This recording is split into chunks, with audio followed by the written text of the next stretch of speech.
Ella había comprado el fin del mundo por un puñado de monedas, una tumba de madera y piedra para ella y sus hijos, un lugar olvidado por Dios donde solo el viento recordaba cómo gritar. Lo que Clara no sabía era que, en el pozo más profundo del hambre, encontraría un secreto ancestral que podría enterrarlos para siempre, o devolverles el cielo que les habían robado. El destino de su familia no se decidiría con plegarias, sino con el polvo de un saco de harina. El viejo coche tosió por última vez, un estertor metálico que fue devorado de inmediato por el silbido del viento. Se detuvo. No había más camino. Frente a ellos, recortado contra un cielo plomizo que amenazaba con desplomarse, se erguía el molino. No era una estructura rústica y encantadora como las de las postales, era un esqueleto gigante y nudoso, una bestia de madera podrida y piedra manchada por la humedad, con las aspas rotas como los huesos de un pájaro prehistórico. «El molino de la soledad», le había dicho el vendedor, con una mezcla de lástima y apuro en la mirada. Y el nombre, pensó Clara, no podría ser más preciso. El silencio era tan absoluto que dolía, roto únicamente por el lamento incesante del viento que barría la llanura interminable. Abrió la puerta del coche que chirrió en protesta. El aire era frío y cortante, olía a tierra mojada y a nada más, a la ausencia de todo. Detrás de ella, en el asiento trasero, 2 pares de ojos la observaban en silencio. Lucas, de 11 años, con una seriedad impropia de su edad, intentando ser el hombre de la casa, aunque el temblor de su labio inferior lo traicionaba. Y a su lado, acurrucada, la pequeña Alice de 7 años, aferrada a un conejo de peluche al que le faltaba una oreja. Su mirada no era de miedo, sino de una confusión profunda y agotada. «Hemos llegado», dijo Clara, y su voz sonó extraña, frágil, como una hoja seca arrastrada por la corriente. Nadie respondió. Salieron del coche, los 3 juntos, como si temieran que una ráfaga de viento pudiera llevárselos por separado. Llevaban consigo todo lo que poseían en el mundo, 2 maletas gastadas y una caja de cartón con los últimos restos de comida. Clara miró la imponente estructura. Aquella mole decrépita era su último refugio, su única opción, el precio de negarse a rendirse. Mientras el viento le azotaba el rostro y enredaba su cabello, la memoria, cruel e implacable, la golpeó con la fuerza de un huracán. Hacía solo 6 meses, la vida era simple, pero era suya. Tenía a Heitor. Su risa llenaba cada rincón de su pequeño apartamento en la ciudad. Su fuerza era el ancla que mantenía su mundo en equilibrio. Pero entonces llegó la enfermedad, rápida y voraz como un incendio en un campo seco. Los médicos usaron palabras complicadas, hablaron de tratamientos experimentales, de esperanza con un precio exorbitante. Y ellos pagaron. Vendieron el coche bueno, pidieron préstamos, vaciaron sus ahorros. Lucharon con todo lo que tenían, pero el enemigo era invencible. Heitor se fue una madrugada de martes, dejando tras de sí un silencio ensordecedor y una montaña de deudas médicas que se alzaba como una muralla infranqueable. La familia de él, que nunca la había aceptado por considerarla demasiado humilde, apareció en el funeral con sus trajes caros y sus rostros llenos de una compasión fingida. Su oferta fue una daga helada envuelta en seda. «Clara, entendemos tu situación. No puedes criar a los niños así. Déjanos a Lucas y a Alice. Nosotros les daremos la vida que merecen, una educación, un futuro. Y tú podrás rehacer tu vida, empezar de cero, sin esa carga. Sus hijos. Sus 2 razones para respirar. La rabia le dio la fuerza que el dolor le había quitado. Los miró a los ojos, a aquellos parientes lejanos que veían a sus hijos como trofeos o como un problema solucionable, y su respuesta fue un no tan rotundo y final que la conversación terminó para siempre. Se quedó sola, con sus hijos y con las deudas. Los bancos no tardaron en llamar. Perdió el apartamento, los muebles, cada pequeño recuerdo de la vida que había construido. Con el dinero que le quedó tras liquidarlo todo, Buscó una propiedad, cualquier cosa, en cualquier lugar, con tal de que tuviera un techo y 4 paredes, y nadie pudiera arrebatárselo. Y así encontró el anuncio, casi oculto en las páginas finales de un periódico. Se vende antiguo molino de viento, propiedad aislada, precio de remate. El crujido de la pesada puerta de madera del molino la devolvió al presente. El interior era aún más desolador que el exterior. Olía a cerrado, a polvo de siglos y a la amarga fragancia del abandono. Una penumbra húmeda lo envolvía todo, y las telarañas colgaban del techo como sudarios. En el centro, el gigantesco mecanismo de molienda parecía el corazón muerto de un leviatán. Los escasos muebles que quedaban estaban cubiertos por sábanas blancas, fantasmas sentados a una mesa que hacía mucho tiempo que no veía una comida. Esa noche, la cena fue un trozo de pan duro y una lata de sopa fría repartida entre los 3. Clara comió muy poco, asegurándose de que sus hijos tuvieran suficiente. Los acostó en un viejo colchón que encontraron en una de las habitaciones superiores, arropándolos con sus propios abrigos para protegerlos del frío que se filtraba por cada grieta. Los vio dormirse, sus rostros inocentes finalmente en paz, y sintió cómo la desesperación le apretaba la garganta como una mano de hielo. Estaban a salvo por ahora, pero ¿qué pasaría mañana? La comida se había acabado. No tenían a nadie. Estaban completamente solos. Con el estómago vacío y el alma encogida, bajó de nuevo a la planta principal. Necesitaba encontrar algo, lo que fuera. Leña para hacer fuego, alguna conserva olvidada, cualquier cosa que pudiera aplazar la catástrofe un día más. Con la única luz de su teléfono móvil, empezó a registrar cada rincón. Abrió alacenas vacías que solo devolvían el olor a madera vieja. Miró en cajas que solo contenían herramientas oxidadas y trapos podridos. La esperanza se desvanecía con cada puerta que abría. Fue en la despensa, en el rincón más oscuro y olvidado, donde lo vio. Era un único saco de harina, apoyado contra la pared de piedra. Parecía increíblemente viejo. Al tocarlo, sus dedos se encontraron con una superficie dura como una roca.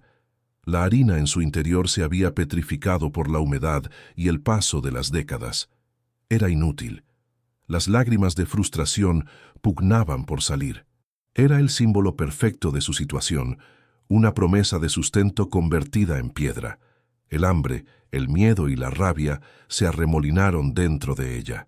Con un grito ahogado, levantó el saco con todas sus fuerzas y lo estrelló contra el suelo de piedra. El impacto produjo un sonido sordo y seco. El saco, podrido por el tiempo, se desgarró, liberando una nube de polvo blanco y rancio. Pero en medio del desastre, algo más cayó al suelo. Algo que no era harina, algo oscuro y cilíndrico. Un atisbo de esperanza en la más profunda oscuridad. ¿Has sentido alguna vez como un pequeño descubrimiento puede cambiarlo todo? Si tu corazón también se aceleró con el de Clara, deja tu like y suscríbete al canal para no perderte ni un solo paso de este increíble viaje. Y no olvides contarnos desde qué ciudad o país estás enviando toda tu fuerza a esta familia. Clara se arrodilló, con el corazón latiéndole desbocado en el pecho. Apartó los restos del saco con manos temblorosas. Allí, en el suelo polvoriento, había un objeto envuelto en un trozo de cuero oscuro, atado con una correa reseca. No era grande, pero se sentía pesado, sustancial. Con un cuidado casi reverencial, lo recogió. Sus dedos torpes lucharon por desatar el nudo. El cuero se deshizo en sus manos, revelando lo que ocultaba. Era un rollo de pergamino, amarillento y frágil por la edad. Con las últimas gotas de batería de su teléfono iluminando el hallazgo, Clara lo desenrolló lentamente. No era una carta. No era un testamento. Era un mapa increíblemente detallado del propio molino y de las tierras que lo rodeaban, dibujado a mano con una tinta que el tiempo había vuelto sepia. Estaba cubierto de extraños símbolos astronómicos, de líneas y de anotaciones en una caligrafía elegante pero casi ilegible. Y en la parte inferior, una frase se destacaba, escrita con más fuerza que el resto. El oro del sol y la plata de la luna revelan el camino, pero solo el corazón valiente cosechará la semilla de la eternidad. Clara se quedó inmóvil, mirando el pergamino. El viento aullaba fuera como si quisiera arrebatarle el secreto. El miedo recorrió su espalda, un escalofrío que no tenía nada que ver con el frío. ¿Qué era aquello? ¿Una broma cruel? ¿La fantasía de un loco? Pero entonces levantó la vista y miró hacia la escalera que llevaba al cuarto donde dormían sus hijos, sus dos tesoros, su única razón de ser. La desesperación que la había consumido momentos antes comenzó a transformarse en algo nuevo, algo feroz y afilado. Determinación. Aquel mapa, fuera lo que fuese, era más de lo que tenía un minuto antes. Era una pregunta en medio de un silencio absoluto. Era una posibilidad. Y en su situación, una posibilidad era lo único que necesitaba. A pesar del miedo que le atenazaba el corazón, tomó una decisión. Iba a descifrar aquel misterio. Tenía que hacerlo. Era su única salida de aquella tumba de piedra y viento. El amanecer llegó sin colores, una herida gris en el horizonte que se desangraba en una luz pálida y fría sobre la llanura. Clara no había dormido. Pasó la noche sentada a la mesa de la cocina, con el mapa extendido ante ella, la única compañía del parpadeo moribundo de un quinqué que había encontrado en un armario. El pergamino, bajo la primera luz del día, revelaba detalles que la oscuridad había ocultado. El tacto era áspero y frágil, olía a tierra y a tiempo. Las líneas no eran meros trazos, parecían venas que transportaban un secreto antiguo. Los símbolos astronómicos, soles, lunas crecientes, estrellas de extrañas puntas, estaban colocados junto a dibujos de engranajes, poleas y contrapesos. Era el alma mecánica del molino, traducida a un lenguaje celestial. Y siempre, aquella frase que le taladraba la mente: el oro del sol y la plata de la luna revelan el camino. Los días que siguieron se convirtieron en un ciclo de exploración y frustración. Con Lucas a su lado, convertido en su sombra y su pequeño escudero, Clara recorrió cada centímetro del molino, comparando el mapa con la realidad. Era un laberinto vertical. Subieron escaleras de madera que crujían bajo su peso como si protestaran por ser despertadas de un sueño de décadas. Se adentraron en estancias atestadas de maquinaria silenciosa, cubierta por un manto de polvo tan espeso que parecía nieve sucia. Cada engranaje, cada palanca, cada piedra de moler estaba dibujado en el mapa. La precisión era asombrosa, pero la clave para desentrañar el primer enigma seguía siendo esquiva. La comida, mientras tanto, se convertía en un enemigo silencioso. La pequeña despensa era un recordatorio constante de su precariedad. Clara racionaba cada bocado con una angustia creciente. Por las noches, mientras sus hijos dormían, el miedo volvía a visitarla. ¿Y si todo era una farsa? ¿Una elaborada broma de algún antiguo habitante para reírse de la desesperación de quien viniera después? Miraba el mapa, y la esperanza que había sentido la primera noche se sentía ahora como una brasa diminuta y temblorosa, a punto de ser extinguida por el soplo helado de la realidad. La revelación llegó en el quinto día, no como el resultado de una búsqueda febril, sino en un momento de quietud y rendición. El atardecer teñía el cielo de tonos anaranjados y violetas. Clara estaba sentada en el suelo de la planta principal, la espalda contra la fría piedra, observando a Alice que jugaba con unas pequeñas piedras, ajena a la tensión que impregnaba el aire. Estaba agotada, a punto de abandonar, de aceptar que había comprado una ruina y nada más. Fue entonces cuando lo vio. Por una estrecha grieta en lo alto de la pared oeste, un único rayo de sol poniente se coló en la penumbra del molino. No era un haz de luz difuso, sino un filamento de oro líquido, nítido y brillante, que viajó a través del aire cargado de polvo y aterrizó en un punto exacto de la pared opuesta.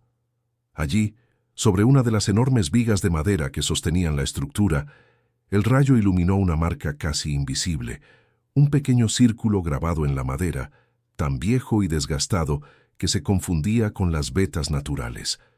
El corazón de Clara dio un vuelco. El oro del sol. Se puso de pie de un salto con la respiración contenida. La mente se le aceleró, conectando las piezas. No era una metáfora, era una instrucción literal. Corrió hacia el mapa, extendiéndolo en el suelo. Buscó el dibujo de esa viga, de esa pared, y allí estaba. Un pequeño sol dibujado exactamente donde la marca había sido iluminada. La emoción era tan intensa que casi la hizo tropezar. Si el sol marcaba un punto, entonces la luna tuvo que esperar lo que parecieron 2 vidas. La noche se cernió sobre el molino, profunda y sin estrellas. La ansiedad la devoraba. ¿Y si estaba equivocada? ¿Y si la luna no aparecía? Pero entonces, a través de una ventana en el techo, la luna llena, una moneda de plata pura en el terciopelo negro del cielo, asomó, y al igual que el sol, proyectó un haz de luz, esta vez de un blanco azulado y fantasmal. El rayo lunar descendió en diagonal y señaló un punto en el suelo de piedra, a varios metros de la viga. Clara se arrodilló. Allí, cubierta por el polvo de generaciones, encontró una segunda marca, una luna creciente grabada en la losa. Volvió al mapa. La luna creciente también estaba allí, en su lugar correspondiente. Ahora tenía 2 puntos, uno en la pared y otro en el suelo, revelados por el oro del sol y la plata de la luna. Pero sí el camino. ¿Qué había entre ellos? Entre la marca del sol y la de la luna se alzaba el obstáculo más formidable de todo el molino, el eje principal de la maquinaria, una columna de madera y hierro tan gruesa como un árbol centenario que conectaba las piedras de moler de la base con el mecanismo de las aspas en la cúpula. Estaba inmóvil, prisionero de costras de óxido que parecían soldaduras hechas por el propio tiempo. Y en el mapa, justo en el dibujo de ese eje, había un símbolo que no había entendido hasta ahora. Una flecha que indicaba un ligero movimiento de rotación. Necesitaba moverlo. Necesitaba girar el corazón muerto del molino. Al principio, lo intentó sola. Empujó el eje con todo su cuerpo. La estructura ni se inmutó. Parecía enraizada en el centro de la tierra. Buscó alguna palanca, algún mecanismo de liberación, pero todo estaba congelado por la herrumbre. El esfuerzo era inútil, una batalla perdida contra la inercia y la decadencia. Se dejó caer al suelo jadeando, con las manos despellejadas y el sabor metálico de la derrota en la boca. Era imposible. Fue Lucas quien rompió su ensimismamiento. Se había acercado en silencio y la había estado observando con sus ojos serios y profundos. «Sola no puedes, mamá», dijo con una voz suave pero firme. «Pero nosotros no somos uno, somos 2». Clara lo miró, y en la mirada de su hijo de 11 años vio un reflejo de la terquedad de Heitor. «Es demasiado pesado, mi amor», susurró ella. «Quizá no se trata de fuerza», replicó él, y su mirada recorrió la estancia. Se detuvo en una de las vigas de soporte que se había desprendido parcialmente del techo durante alguna tormenta pasada. Era una pieza de madera maciza, larga y recta. Se trata de usar una palanca, como Arquímedes. La idea era tan simple y tan brillante que Clara se sintió avergonzada por no haberla visto. Juntos, madre e hijo, arrastraron la pesada viga. La tarea les llevó casi 1 hora de esfuerzos coordinados, de empujar y tirar en un ritmo agotador. Encontraron una piedra grande y plana que sirvió como punto de apoyo. Introdujeron un extremo de la viga en un hueco del mecanismo del eje y se prepararon para empujar el otro extremo hacia abajo. «A la de 3», dijo Clara, con los músculos tensos. 1, 2, 3. Empujaron con el peso de sus cuerpos, con la fuerza de su desesperación. El molino respondió con un gemido agónico, el lamento de un gigante al que le estuvieran retorciendo los huesos. Un chirrido ensordecedor, un grito que arañaba los oídos llenó el aire. El óxido se resquebrajó, liberando una lluvia de polvo rojizo. El eje se movió, apenas 1 milímetro, pero se movió. Una oleada de euforia los recorrió. Funcionaba. Volvieron a intentarlo una y otra vez. Cada empujón era una batalla. El mundo se redujo a la presión de la madera contra sus hombros, al ardor de los músculos y al sonido espantoso del metal protestando. El sudor empapaba su ropa, a pesar del frío. Alice los observaba desde una esquina, con los ojos muy abiertos, abrazando a su conejo de peluche como si fuera un escudo. Poco a poco, centímetro a centímetro, el colosal eje comenzó a girar. Clara se guiaba por las marcas en el mapa. Necesitaban alinear una muesca específica del eje de manera que quedara exactamente en la línea imaginaria que unía el punto del Sol con el punto de la Luna. Era un trabajo de una precisión brutal. Empujaban, paraban, comprobaban y volvían a empujar. Finalmente, tras lo que pareció una eternidad de esfuerzo hercúleo, lo lograron. La muesca del eje quedó perfectamente alineada. Se quedaron quietos, jadeando, exhaustos, esperando que algo sucediera. Por un instante, solo hubo silencio. El eco del último chirrido murió lentamente. La decepción comenzó a asomar. Y entonces lo oyeron. No fue un estruendo, ni un crujido. Fue un clic, un sonido limpio, seco y metálico que pareció venir de la misma base del eje. Se miraron el uno al otro, con el corazón en un puño. Clara se acercó con cautela. En la base de piedra que soportaba el mecanismo, una delgada línea de sombra había aparecido donde antes no había nada. Una pequeña sección de la piedra se había desplazado. Empujó con los dedos y, como una exhalación silenciosa, un pequeño cajón de madera tallada se deslizó hacia afuera. Con manos temblorosas, lo abrió. La decepción fue un golpe helado. No había oro, ni joyas, ni monedas. Dentro, sobre un lecho de terciopelo descolorido, descansaba un único objeto. Una lente circular, engarzada en un marco de latón pulido que, incluso en la penumbra, atrapó la poca luz y la devolvió en un destello dorado. Era hermosa, pero inútil para una familia hambrienta. Clara sintió que las fuerzas la abandonaban. ¿Tanto esfuerzo para esto? Pero al levantar la lente, vio que había algo más. En el fondo del cajón, grabada a mano en la madera oscura, había una nueva frase, una nueva pieza del rompecabezas. Sus ojos leyeron las palabras que la empujaban de nuevo hacia lo desconocido. La verdad solo se revela a través de una lágrima de cristal. La lente de latón reposaba en la palma de la mano de Clara, un ojo de cristal frío e impasible. Era un objeto de una belleza extraña y anacrónica, una contradicción en medio de la mugre y la decadencia del molino. Durante 2 días no fue más que eso, un enigma hermoso y frustrante. Clara lo sostenía a contraluz, lo giraba, observaba cómo distorsionaba el mundo en formas caprichosas. Lucas y Alice jugaban con él como si fuera un juguete mágico, maravillados por los pequeños arcoíris que proyectaba en las paredes polvorientas. Pero para Clara, cada destello de color era un recordatorio de su fracaso. ¿De qué servía una pieza de óptica exquisita cuando el hambre se sentaba a su mesa como un invitado no deseado y cada vez más insolente? La lágrima de cristal se sentía más como una lágrima de amargura. La respuesta, como antes, no estaba en el objeto en sí, sino en el pergamino que lo había precedido. Con una paciencia que no sentía, Clara volvió a extender el mapa sobre la mesa. Lo había memorizado casi por completo, cada línea, cada símbolo. Sin embargo, sabía que se le escapaba algo. Obligó a su mente agotada a mirar de nuevo, a ver más allá de lo evidente, y entonces su dedo se detuvo en la parte más alta del dibujo, en la cúpula del molino. Allí, justo en el ápice, había un pequeño detalle que había descartado por irrelevante. El dibujo de una diminuta ventana circular, una claraboya. A diferencia de las otras ventanas, esta estaba dibujada con un trazo doble, y a su lado había un símbolo diminuto, un ojo abierto, el ojo del gigante dormido, la ventana más alta, la que miraba al mundo desde arriba. Una corriente eléctrica recorrió su cuerpo. La lágrima de cristal no era para mirar a través de cualquier lugar, era para mirar a través del ojo del molino.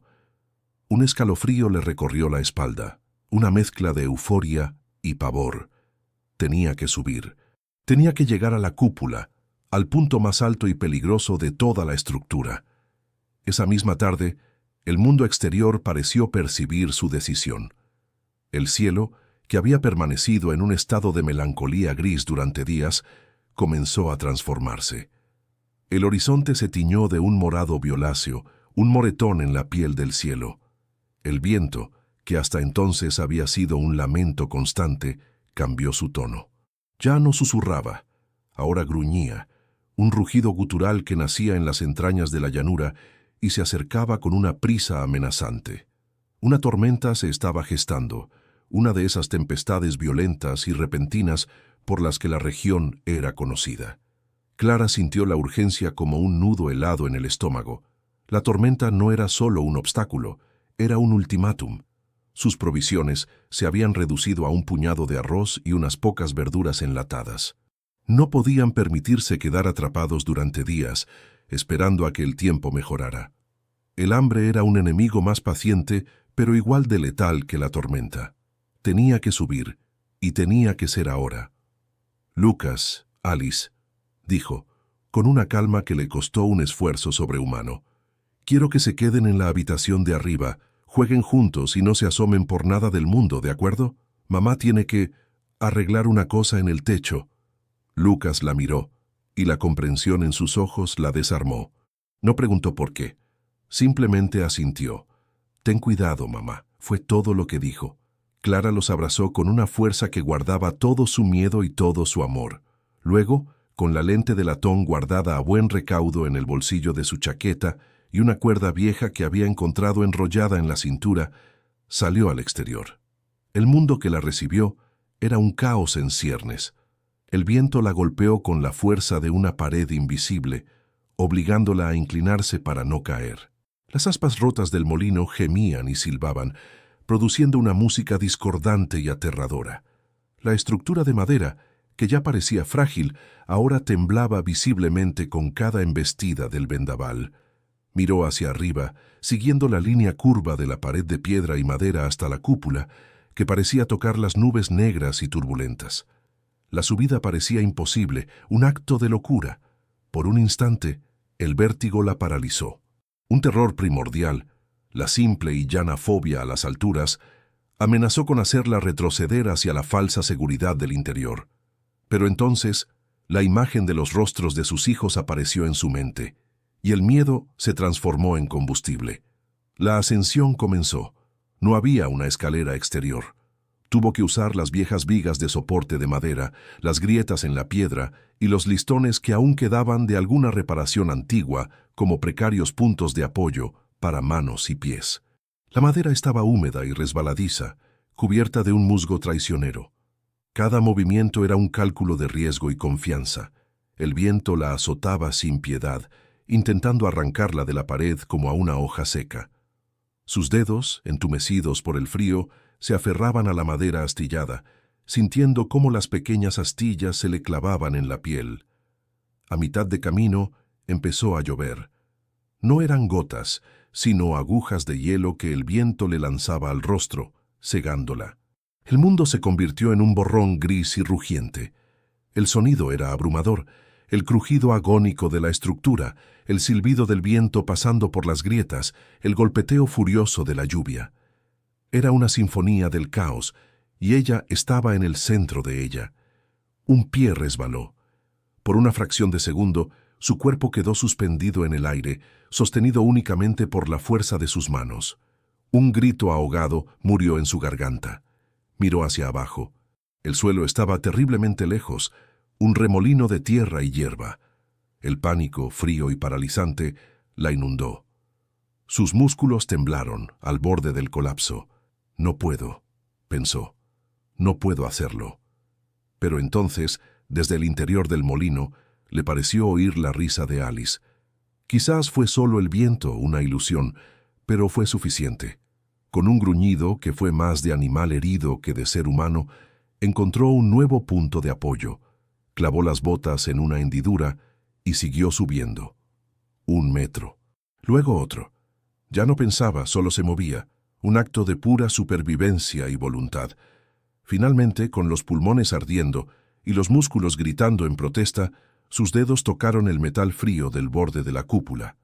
Con un último esfuerzo sobrehumano, se izó y se dejó caer sobre el techo inclinado, jadeando, empapada y temblando incontrolablemente. Estaba en la cima del mundo, en el corazón mismo de la tempestad. La claraboya estaba allí, a unos pocos metros. Era una pequeña ventana redonda, con el cristal opaco por la suciedad y el tiempo. Se arrastró hacia ella, pegando el cuerpo al techo para ofrecer la menor resistencia posible al viento. Limpió el cristal con la manga de su chaqueta. Sacó la lente de latón de su bolsillo. Sus manos temblaban tanto que apenas podía sostenerla. Acercó la lente a su ojo y miró a través de la claraboya. Al principio, solo vio un paisaje gris y desdibujado por la cortina de lluvia. La lente actuaba como una especie de catalejo, pero uno muy extraño. Deformaba las líneas, curvaba el horizonte. Era desconcertante. Giró lentamente, escudriñando la vasta y vacía extensión de tierra que rodeaba el molino. No había nada, solo llanura, matorrales y la furia de la tormenta. La decepción, afilada como un cuchillo, la atravesó. Todo ese riesgo para nada. Estaba a punto de rendirse cuando su mirada se posó en una formación que siempre le había parecido un capricho de la naturaleza. Un círculo de grandes rocas grises a casi 1 kilómetro de distancia. Parecía un antiguo y olvidado lugar de reunión de gigantes. Sin ninguna esperanza, apuntó la lente hacia allí. Y entonces ocurrió la magia. A través de la lágrima de cristal, la realidad se dobló. Las distorsiones de la lente, que antes parecían aleatorias, de repente cobraron sentido. Las rocas del círculo, vistas a través de ese ojo de latón, parecieron moverse, a cambiar de posición. Las distancias entre ellas se acortaron, las perspectivas se alteraron, y las piedras que desde el suelo parecían dispuestas al azar, se alinearon para formar una imagen perfecta, inconfundible y clara. Una espiral. La imagen se grabó a fuego en su retina. Un torbellino de piedra en medio de la llanura. Era una señal. Era la siguiente parada en el mapa. El caos exterior se desvaneció, reemplazado por un instante de silencio absoluto en su mente, un momento de claridad pura y triunfante. Lo había encontrado. En ese preciso instante de revelación, un relámpago cegador rasgó el cielo en dos. No fue un destello lejano, fue una explosión de luz blanca que lo consumió todo. Inmediatamente después, el trueno no sonó, sino que detonó justo encima de ella. El mundo se convirtió en una vibración brutal. La onda expansiva golpeó el molino con la fuerza de un ariete. La estructura entera se sacudió desde sus cimientos y un crujido aterrador, el sonido de madera milenaria rindiéndose, resonó bajo sus pies. Clara gritó mientras el techo se inclinaba violentamente, aferrándose al marco de la ventana con la fuerza de la desesperación, a un solo latido de ser arrojada al abismo rugiente. El universo se recompuso en un temblor. Por un instante eterno, Clara fue solo un cuerpo aferrado a un trozo de metal, suspendida entre un cielo enloquecido y una tierra que vibraba con la furia del trueno. El alarido de la madera torturada bajo sus pies fue el sonido del fin del mundo. Pero el molino, viejo y testarudo como una montaña, aguantó. La vibración cesó, dejando tras de sí un zumbido en los oídos de Clara y el golpeteo frenético de su propio corazón. El peligro inmediato había pasado, pero la había dejado vacía, temblando no de frío, sino del residuo puro del terror. El descenso fue una pesadilla en cámara lenta. Cada músculo de su cuerpo protestaba, convertido en una masa de dolor y fatiga. Sus manos, arañadas y sangrantes, apenas respondían. Ya no sentía la lluvia helada, solo un entumecimiento que se extendía por sus extremidades. Se movía por instinto, como un animal herido que busca su madriguera, bajando con una lentitud agónica por la misma ruta que había subido con la fuerza de la adrenalina. Cuando sus pies finalmente tocaron el suelo empapado, sus rodillas cedieron y se derrumbó en el barro, una figura exhausta y rota bajo un cielo que comenzaba a llorar con menos furia. Dentro, la escena la recibió con un abrazo de alivio y culpa. Lucas y Alice corrieron hacia ella, sus pequeños rostros pálidos por el miedo. Se lanzaron a sus brazos, y el calor de sus cuerpos fue el único ancla que la mantuvo consciente. «Mamá, tembló todo», exclamó Lucas, su voz aguda por la tensión. «Creímos que te habías caído», susurró Alice, aferrándose a su cuello con una fuerza sorprendente. Clara los abrazó, escondiendo su rostro en el cabello de su hija para que no vieran las lágrimas que finalmente se liberaban mezclándose con la lluvia y el barro. «Estoy bien», mintió, la voz ronca. «Estoy aquí. Todo está bien». Pero nada estaba bien. Estaba al límite de sus fuerzas, y la revelación que había arriesgado su vida por conseguir era solo el comienzo de otra prueba imposible. La tormenta amainó con la misma rapidez con la que había llegado, dejando tras de sí un mundo lavado y herido. El sol de la mañana siguiente se asomó sobre un paisaje transformado. La llanura era un espejo de charcos y la tierra un lodazal espeso y pegajoso. El aire era limpio y frío, pero la quietud era engañosa. Para Clara, el silencio estaba cargado de una urgencia implacable. La despensa estaba prácticamente vacía, medio paquete de arroz y una lata de frijoles. No era comida para 3 personas, era una cuenta atrás. Extendió el mapa sobre la mesa. La espiral, que ahora sabía que existía, la llamaba desde el pergamino. El círculo de piedras. Allí debía estar la respuesta final, la culminación de aquella búsqueda demencial. No había alternativa. No podían esperar a que la tierra se secara. No podían esperar a que un milagro les llenara la despensa. Tenían que ir. La preparación fue sombría y rudimentaria. En un cobertizo anexo al molino encontraron herramientas que parecían reliquias de otra era. Una pala de jardín sin mango, cuya cabeza de metal estaba carcomida por el óxido, y una vieja barra de hierro, pesada y torcida. Eran armas patéticas para luchar contra la tierra, pero eran las únicas que tenían. Llenaron una botella con agua del pozo, un líquido de sabor metálico pero vital. Clara guardó la lente de latón en su bolsillo como un talismán y el mapa doblado junto a su corazón. El viaje comenzó. El kilómetro que los separaba del círculo de piedras se convirtió en una odisea. Cada paso era una lucha contra el barro que se aferraba a sus botas, intentando succionarlos hacia abajo. El sol, ahora libre de nubes, ascendía en el cielo y su calor comenzaba a cocer el paisaje, levantando un vaho húmedo de la tierra. Para los niños, la caminata fue especialmente dura.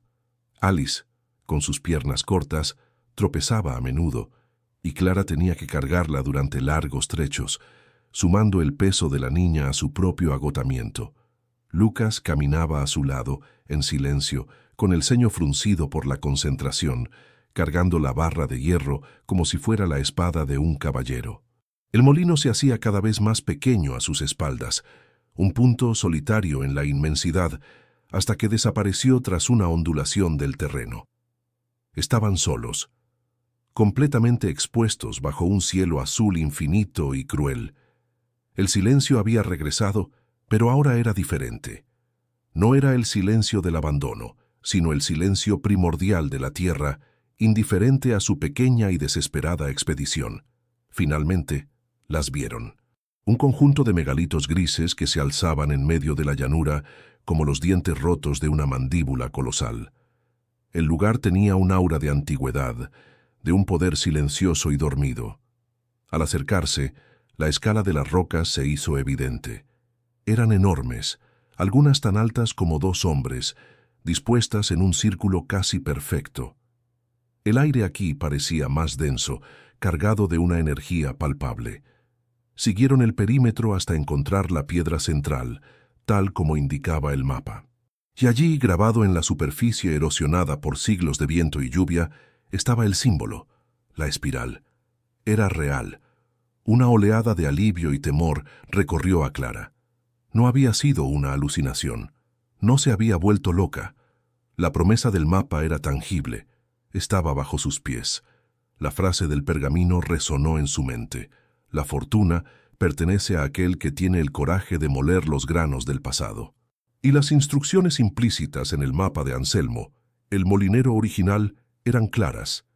Debían cavar en el centro exacto de la espiral, cuando el sol estuviera en su punto más alto y la tierra más receptiva. El sol alcanzó su cenit, Un martillo inclemente en el cielo despejado.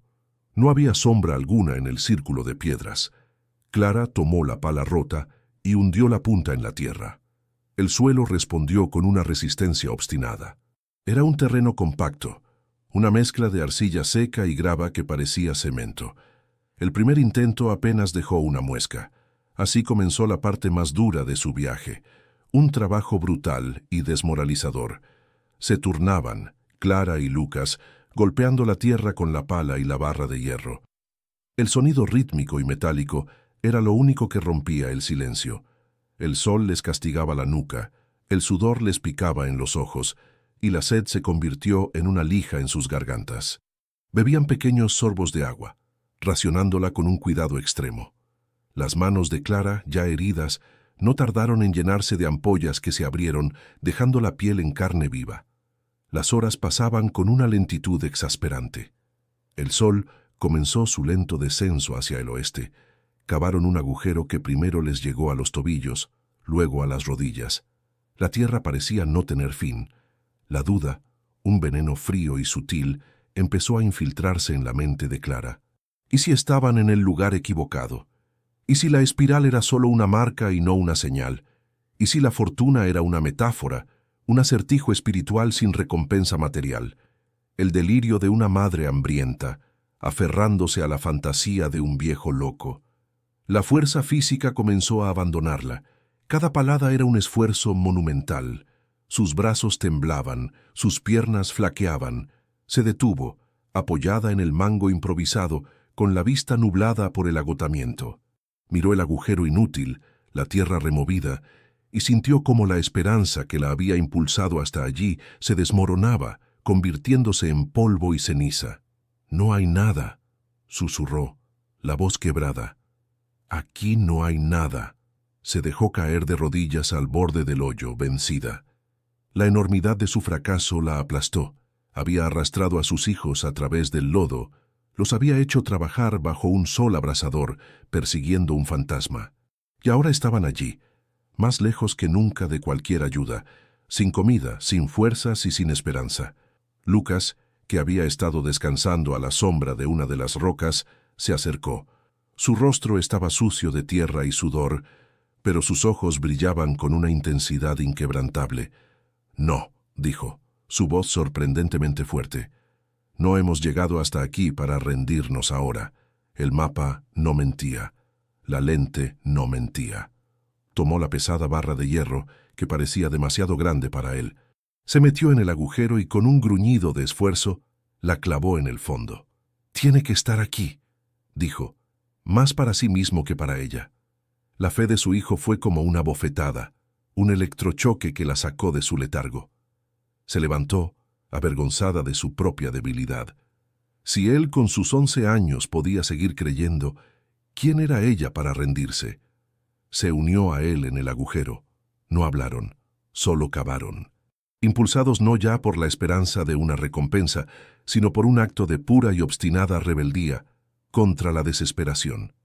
Fue la barra de hierro de Lucas la que lo encontró. Al clavarla una vez más en la tierra, no se hundió. Se detuvo en seco, produciendo un sonido que no pertenecía a la tierra.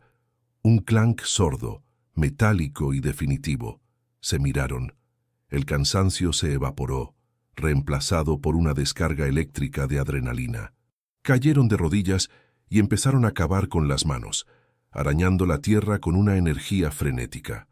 Pronto, sus dedos tocaron una superficie fría, dura y rugosa. Era metal. Juntos despejaron la tierra, revelando la tapa de una arca de hierro, negra y robusta, sujeta con gruesas bandas de metal corroído. Era más grande de lo que habían imaginado. La expectativa era tan densa que se podía masticar. Con la barra de hierro como palanca, hicieron fuerza en la cerradura, oxidada y sellada por el tiempo.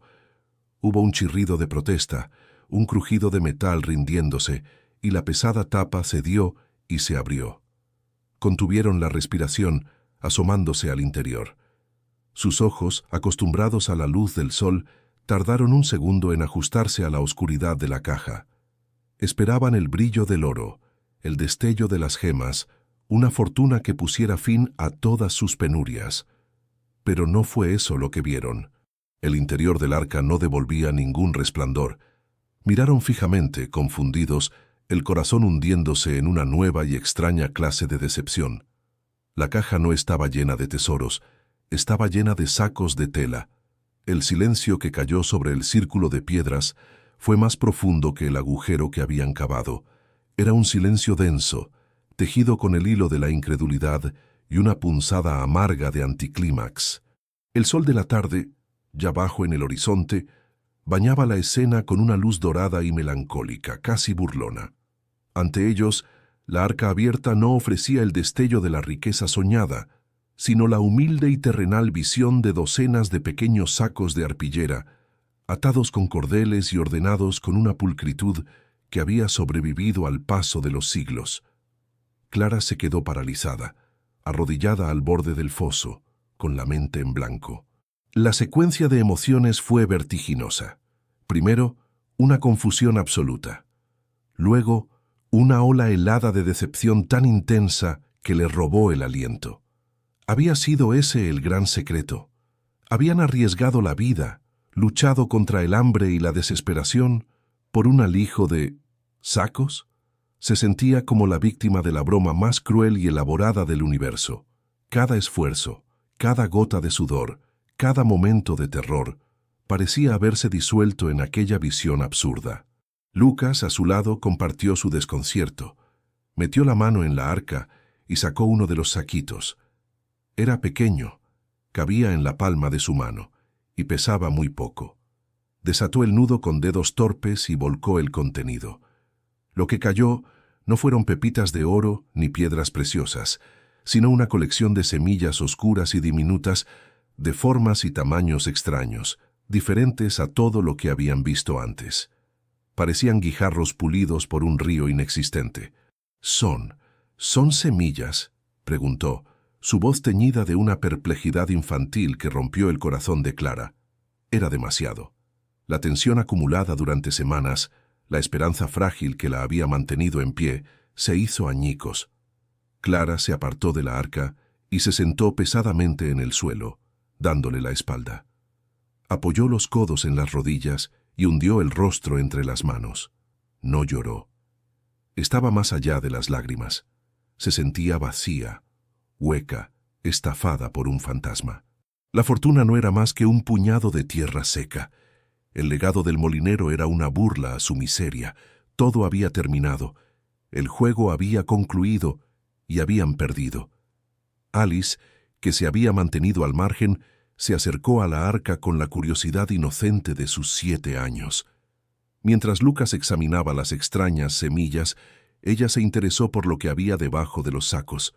Apartó varios con sus manitas y sus dedos tocaron una superficie diferente, lisa, fría y dura. «Mamá», dijo con su vocecita clara, «aquí hay un libro». Clara no se movió. La palabra libro apenas registró en su mente entumecida. Pero Lucas sí escuchó. Dejó las semillas y ayudó a su hermana a retirar los sacos restantes, revelando lo que yacía en el fondo de la arca. Era un volumen grueso, encuadernado en cuero oscuro y con los bordes protegidos por cantoneras de latón que el tiempo había teñido de un verde opaco. No tenía título. Con un esfuerzo considerable, los 2 niños lo levantaron y lo llevaron hasta su madre. «Mira», insistió Lucas, depositando el pesado tomo en su regazo. Con una lentitud infinita, Clara levantó la cabeza. Miró el libro sin verlo realmente. Era solo otro objeto inútil, otro pedazo del enigma que la había llevado a la ruina. Pero la mirada expectante de sus hijos la obligó a reaccionar. Con dedos que se sentían de plomo, pasó la mano por la cubierta de cuero, sintiendo la textura gastada bajo la yema de sus dedos. Abrió la pesada tapa. La primera página no estaba en blanco. Estaba cubierta por una caligrafía elegante y firme, la misma del mapa. La tinta, aunque desvaída, era perfectamente legible, y las primeras palabras la atraparon, anclándola a la realidad de una forma que no esperaba. «Si estás leyendo esto», comenzaba la entrada fechada más de un siglo atrás, «es porque has demostrado tener la paciencia de las estaciones y la valentía de las raíces que rompen la piedra. No has encontrado oro, lo sé. El oro es el tesoro de los necios. Alimenta la codicia, pero no el cuerpo. Compra palacios, pero no la vida. Lo que yace en esta arca es una fortuna de una naturaleza muy distinta. Es un tesoro vivo. Es el futuro. Clara levantó la vista del libro, con el corazón empezando a latir a un ritmo nuevo y vacilante. Volvió a leer la primera frase. Aquellas palabras no eran las de un loco, eran las de un hombre con una convicción profunda. Siguió leyendo, pasando las páginas con un cuidado reverencial. El libro era el diario de vida de Anselmo, el molinero original, y a través de sus páginas, una historia increíble comenzó a desplegarse. Anselmo no había sido solo un molinero, había sido un botánico autodidacta, un alquimista de la tierra, un hombre obsesionado con una idea revolucionaria, la creación de vida donde solo había aridez. Vio la llanura no como un páramo estéril, sino como un lienzo en blanco. Durante 40 años había viajado a las regiones más inhóspitas, había comerciado con marineros de tierras lejanas y había dedicado cada hora de su existencia a coleccionar, cruzar y perfeccionar especies de plantas. Las semillas en los sacos no eran semillas comunes, eran el trabajo de su vida. Había plantas que podían crecer con apenas unas gotas de agua, otras capaces de extraer nutrientes de los suelos más pobres. Había granos que resistían las plagas más voraces y raíces, con propiedades medicinales que la ciencia de su época ni siquiera sospechaba. Cada saquito estaba meticulosamente etiquetado con su nombre y sus propiedades. La fortuna del desierto, el aliento de piedra, el corazón escarlata. Eran nombres poéticos para creaciones milagrosas. «Llaman a esta tierra baldía», escribió Anselmo en una entrada. «Dicen que Dios le dio la espalda. Yo digo que solo están ciegos. La vida no es un regalo que se recibe, es una batalla que se gana. Y estas semillas son mis armas, no son para mí. Son para quien venga después, para quien tenga el coraje de plantar en medio de la desesperanza. Esta es la verdadera herencia, no la riqueza que se encuentra, sino la que se cultiva». Clara leyó durante casi una hora, mientras el sol se hundía en el horizonte y teñía el mundo de un rojo sangriento. Leyó sobre los fracasos de Anselmo, sobre cosechas enteras perdidas por una helada inesperada, sobre la soledad de un hombre cuya visión nadie comprendía. Pero también leyó sobre sus triunfos, la primera flor que brotó de un suelo rocoso, el sabor de un fruto nacido de la tenacidad, la certeza de que había creado algo que podría perdurar más allá de su propia vida. La decepción que había sentido comenzó a transformarse en algo completamente diferente. Una profunda y abrumadora sensación de asombro. La fortuna no era una mentira. Simplemente, ella había estado buscando la respuesta equivocada.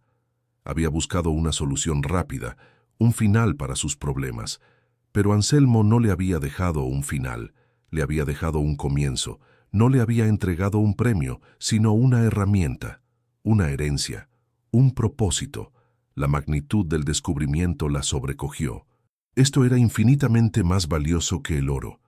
El oro se gastaría, las joyas se podrían robar, pero el conocimiento y el potencial que contenían aquella arca y aquel diario, eso era inextinguible. Era la semilla de la eternidad de la que hablaba el mapa. El poder de generar sustento, de crear vida, de construir un futuro de la nada. El conflicto interno la desgarró. Era una revelación maravillosa, sí, pero abstracta.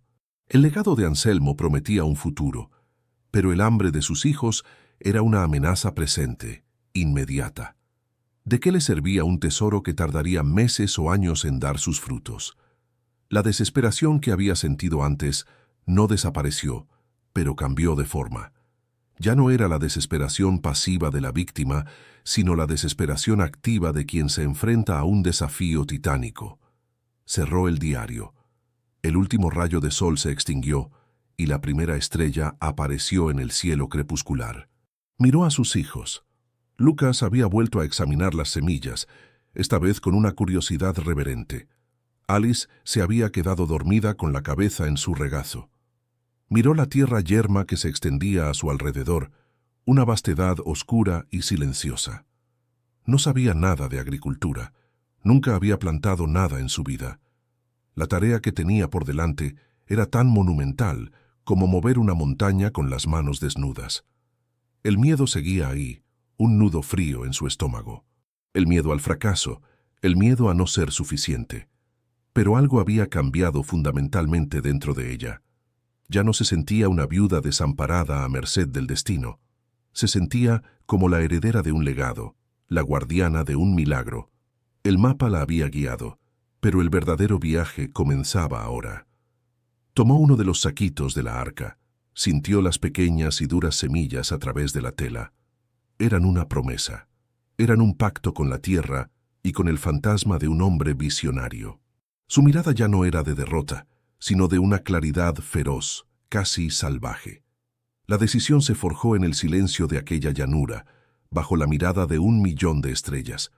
No sabía cómo, pero iba a aprender, iba a luchar, iba a convertir aquel desierto en un jardín, no solo por sus hijos, sino por Anselmo y por ella misma.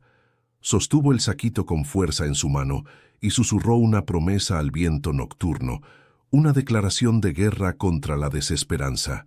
Vamos a hacer que esto florezca. El tesoro ha sido desenterrado, pero su verdadera naturaleza es una promesa envuelta en un desafío titánico. La arca de Anselmo no contenía una solución, sino una pregunta. ¿Cómo una viuda y 2 niños, armados solo con un diario antiguo y un puñado de semillas, transformarán un páramo en un paraíso? ¿Podrá la voluntad de una madre desesperada hacer florecer el legado de un soñador? Dejen sus teorías finales en los comentarios antes de descubrir el desenlace de esta increíble historia, el capítulo final de un viaje que comenzó en la más profunda desolación. El regreso al molino desde el círculo de piedras fue una procesión silenciosa y solemne. El pesado libro de Anselmo iba en los brazos de Lucas como una reliquia sagrada, y la arca con las semillas era arrastrada por Clara sobre un improvisado trineo hecho con su chaqueta. Ya no caminaban hacia un refugio, sino hacia un campo de batalla. La revelación no les había traído paz, sino el peso de una responsabilidad abrumadora. El hambre seguía siendo su sombra, un depredador que se acercaba con cada sol poniente. El primer año fue una guerra silenciosa, librada en múltiples frentes. El enemigo principal era el tiempo. Mientras las semillas prometían un futuro, la inanición amenazaba el presente. La primera gran prueba fue sobrevivir a la espera. Fue en las páginas del diario donde encontraron su primera tabla de salvación. Anselmo, en su sabiduría, había incluido notas sobre ciertas raíces y tubérculos de crecimiento increíblemente rápido.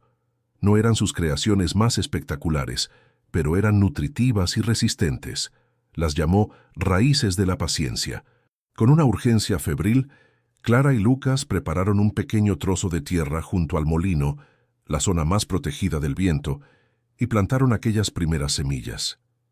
Mientras esperaban aquel milagro mínimo, el diario de Anselmo se convirtió en su única brújula, en su maestro y en su confesor. Cada noche, a la luz de un quinqué cuyo aceite racionaban con celo, se sumergían en sus páginas. No era un manual de agricultura, era la crónica de una pasión. Aprendieron a leer el lenguaje de la tierra a través de los ojos de un hombre que la había amado profundamente. Descubrieron cómo crear abono con los desechos, cómo interpretar el color de las hojas, cómo predecir una helada observando el comportamiento de los insectos. El libro no solo les daba instrucciones, les infundía el espíritu de su autor, su resiliencia, su fe inquebrantable en el poder de una sola semilla. El trabajo físico fue brutal, una penitencia diaria que los dejaba exhaustos al caer la noche. La tierra que rodeaba el molino era una enemiga pétrea, compacta y llena de rocas. Con la pala rota y la barra de hierro, libraron una batalla por cada palmo de terreno cultivable. Removieron piedras que parecían haber echado raíces hasta el centro del mundo. Labraron surcos con sus propias manos, sintiendo la tierra áspera bajo sus uñas rotas. Construyeron un rudimentario sistema de riego, canalizando el agua del pozo a través de una acequia que cavaron centímetro a centímetro. Cada músculo de sus cuerpos gritaba en protesta, pero cada amanecer los encontraba de nuevo en el campo, trabajando en un silencio concentrado y feroz. Lucas se transformó. El niño serio se convirtió en un joven socio, un aprendiz devoto del Evangelio de Anselmo. Desarrolló una intuición asombrosa para la tierra, como si el legado del molinero corriera por sus venas. Alice, demasiado pequeña para el trabajo pesado, se convirtió en la guardiana de los brotes. Con su regadera de juguete, daba de beber a las plantas más delicadas y cantaba canciones a las hileras de tierra, convencida de que así crecían más fuertes. Eran una unidad, una pequeña tribu luchando por su propia existencia en un mundo que los había olvidado. La primera cosecha de las raíces de la paciencia llegó 6 semanas después. No fue abundante, pero fue un milagro. Clara desenterró el primer tubérculo con manos temblorosas. Era deforme y estaba cubierto de tierra, pero para ella era más hermoso que cualquier joya. Esa noche asaron las raíces en las brasas del hogar. El sabor era terrenal, ligeramente dulce. No era solo alimento, era un sacramento, la comunión con la tierra y con el fantasma de Anselmo. Mientras comían por primera vez en meses, nadie habló del hambre. Hablaron del futuro. Las estaciones se sucedieron, cada una trayendo sus propias pruebas y sus propias victorias. Hubo una plaga de langostas que casi acaba con todo, pero la combatieron con una infusión de hierbas amargas cuya receta encontraron en una nota al margen del diario. Hubo una sequía que amenazó con secarlo todo, pero sobrevivieron racionando cada gota de agua y protegiendo las plantas con coberturas de paja. Con cada desafío superado, su conocimiento crecía y su conexión con la tierra se hacía más profunda. El pequeño huerto se expandió, transformándose en un mosaico de vida, un tapiz de colores y formas insólitas que desafiaba la monotonía de la llanura. Pasaron 5 años. El mundo exterior seguía sin existir para ellos. Su universo era el ciclo de la siembra y la cosecha. El molino de la soledad ya no era una tumba, sino el corazón palpitante de un oasis imposible. Los campos que lo rodeaban eran un espectáculo para la vista. Crecían frutos de un azul intenso que sabían a miel y a tormenta. Había hortalizas de hojas púrpuras que curaban la tos y flores de un blanco luminoso cuyas raíces, según Anselmo, fortalecían el corazón. La granja era un laboratorio viviente, un jardín secreto florecido en el fin del mundo. La noticia de su existencia llegó al mundo exterior no por un plan, sino por accidente. Un botánico aficionado, un hombre mayor llamado Dr. Mateo Ibáñez, se perdió durante una excursión en busca de flora silvestre. Tras un día entero caminando en círculos, deshidratado y desorientado, vio lo que creyó ser un espejismo, una estructura de molino rodeada de un verdor vibrante y antinatural. Se acercó esperando que la visión se desvaneciera, pero se hizo cada vez más real. Lo que encontró lo dejó sin palabras. Una mujer de mirada serena pero fuerte, un joven con las manos de un agricultor experto y una niña que se movía entre las plantas como si fuera una de ellas.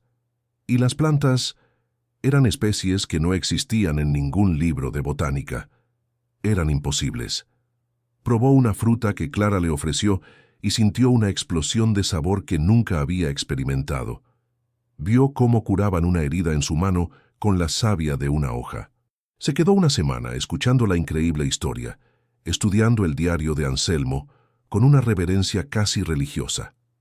El doctor Ibáñez se fue de allí como el converso de una nueva fe. Lo que había visto no era solo agricultura, era un legado para la humanidad. Meses después, un artículo suyo titulado El milagro del molino, el jardín perdido de Anselmo, apareció en una prestigiosa revista científica. El artículo causó una conmoción. Al principio fue recibido con escepticismo, pero cuando las primeras muestras de las semillas y plantas llegaron a los laboratorios universitarios, la incredulidad se transformó en un asombro reverencial. El trabajo de Anselmo, validado por la ciencia moderna, era visionario. El mundo finalmente encontró el camino hacia Clara. Científicos, agrónomos e incluso empresarios llegaron a su puerta. Le ofrecieron fortunas por sus cultivos, por las patentes de las semillas. Pero Clara, forjada en la soledad y guiada por el espíritu de Anselmo, no buscaba riqueza. Con la ayuda del doctor Ibáñez, creó la Fundación Anselmo, una organización sin fines de lucro dedicada a preservar y distribuir las semillas a comunidades áridas y empobrecidas de todo el mundo, junto con el conocimiento para cultivarlas. La viuda desamparada se había convertido en una innovadora, en la guardiana de una herencia que podía cambiar el rostro del hambre en el planeta. La fortuna no solo la había salvado a ella, ahora a través de sus manos salvaría a muchos otros. 10 años después de su llegada, el Molino de la Soledad era irreconocible. Ahora era conocido como el Molino de la Nueva Vida. La estructura había sido restaurada con esmero, sus aspas giraban lentamente con la brisa, no para moler grano, sino como un símbolo de la rueda de la fortuna que había girado a su favor. Estaba rodeado de invernaderos, laboratorios y campos experimentales que se extendían hasta donde alcanzaba la vista. Una tarde de verano, Clara, ahora una mujer de una belleza serena y una fortaleza tranquila, estaba sentada en el porche. Observaba a su nieta, la hija de Lucas, una pequeña de 5 años que corría por un campo de flores iridiscentes. Lucas, convertido en un botánico de renombre, supervisaba un equipo de estudiantes. Alice, una joven artista, pintaba en un lienzo los increíbles colores del paisaje. La paz era tan profunda y real que casi se podía tocar. Una carta llegó ese día. El sobre era caro, el sello de una prestigiosa firma de abogados. Era de la familia de Heitor. Habían leído sobre ella en las noticias, sobre su increíble éxito. La carta estaba llena de disculpas tardías, de palabras sobre el orgullo que sentiría Heitor, y terminaba con una velada invitación a reconectar y unir a la familia. Clara la leyó de principio a fin, sin que ninguna expresión alterara su rostro. No había amargura en su gesto, ni rabia, ni siquiera triunfo. Solo la tranquila finalidad de quien cierra una puerta para siempre. Se levantó, caminó hacia la chimenea del salón y, sin dudarlo, dejó que el papel fuera consumido por las llamas. Volvió al porche y miró el horizonte. El sol se ponía sobre sus tierras, sobre los campos que ella y sus hijos habían despertado de su largo sueño. Ya no era la viuda que había llegado buscando un refugio. Era la matriarca de un legado, una mujer que había encontrado su fortuna no enterrada bajo la tierra, sino en el coraje de cultivarla con sus propias manos, demostrando que la verdadera eternidad no se encuentra en el oro, sino en la semilla que se planta para las generaciones futuras.